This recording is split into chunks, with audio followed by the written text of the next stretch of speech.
So in an earlier video we looked at creating bookmarks, and bookmarks is basically saving different ways of viewing a particular page. So if you filter it one way you can save that, and if you filter it another you can save that as a bookmark, and then you can switch between the different bookmarks, much like custom views in an Excel spreadsheet. But what I want to do now is I want to create a heading above my matrix that tells me the category I'm actually viewing. And so I want to show you how you can use Smart Narrative to assist you in this way.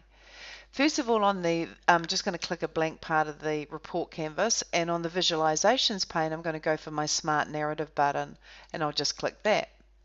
Now it says no summaries found, so if this comes up just go close.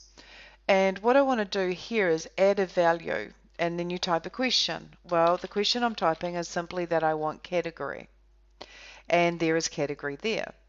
And the result is here it says I will give you accessories. That is the category.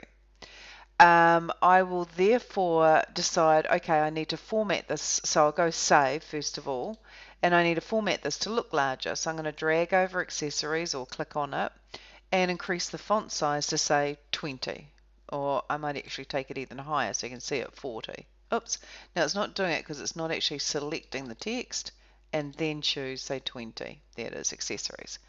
And I'll save. I can then resize this and I can pop it just here, say.